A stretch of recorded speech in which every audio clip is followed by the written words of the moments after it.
Voilà, donc bonjour à tous. Donc je vous rappelle un peu avant qu'on fasse des exercices en exemple, le théorème de Pythagore. On va d'abord l'écrire au niveau mathématique et on va ensuite l'écrire en français.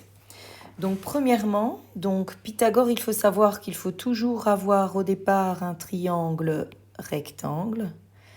Donc le symbole angle droit doit absolument apparaître. Deux manières d'écrire. Soit on ne connaît pas le nom des sommets du triangle et on dit alors que les côtés du triangle mesurent A cm, B cm et C cm. Ou bien on pourrait aussi dessiner un triangle rectangle, voilà, et nommer les sommets par des lettres majuscules, étant donné que ce sont des points.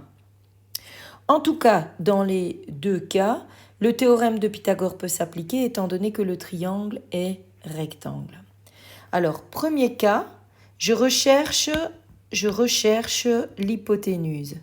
L'hypoténuse, je vous rappelle que c'est le côté qui est opposé à l'angle droit. Donc dans ce cas-ci, l'hypoténuse, c'est bien ce que je mets en petite vague. Donc là, on avait vu que si on traçait un carré sur le côté de l'hypoténuse, son aire, donc c'est-à-dire C au carré, était égal à la somme des aires des carrés qui étaient formés sur les côtés de l'angle droit. Donc si on recherche l'hypoténuse, on pourra écrire en mathématiques que C au carré est égal à A au carré plus B au carré. Deuxième cas de figure, je ne recherche plus l'hypoténuse, mais je recherche un des côtés de l'angle droit. Donc par exemple, ici, je recherche la valeur du côté AC. Alors je ne sais pas combien mesure AC, mais je connais la valeur de BC, l'hypoténuse, et je connais la valeur d'un des côtés de l'angle droit.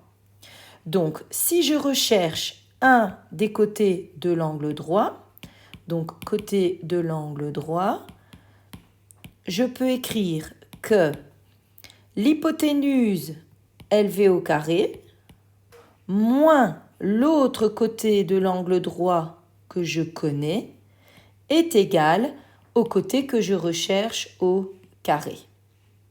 Donc lorsqu'on va rechercher l'hypoténuse, on fera comme opération plus. Lorsqu'on va rechercher un des côtés de l'angle droit, on fera comme opération moins. Alors, une fois que vous avez indiqué ceci, vous pouvez maintenant noter le théorème de Pythagore en français. Donc on dira dans un triangle rectangle, le carré de la longueur de l'hypoténuse, donc c'est bien le carré de la longueur de l'hypoténuse, est égal à la somme des carrés des longueurs des côtés de l'angle droit. Je vais vous demander d'écrire cette définition, donc les deux définitions en mathématiques et en français, dans votre cahier, bien à l'aise. Donc vous pouvez mettre la vidéo sur pause. Donc vous faites simplement le dessin de deux triangles que vous nommez A, B, C pour le cas de droite et uniquement les mesures A, B, C pour le triangle de B. Bien repérer l'hypoténuse. Notez le théorème de Pythagore en mathématiques lorsque je recherche l'hypoténuse et noter le théorème mathématique lorsque je recherche un des côtés de l'angle droit, mais cette fois avec une autre notation. Pas oublier d'écrire en rouge et d'encadrer le théorème de Pythagore, donc je le relis avec vous. Dans un triangle rectangle, le carré de la longueur de l'hypoténuse est égal à la somme des carrés des longueurs des côtés de l'angle droit.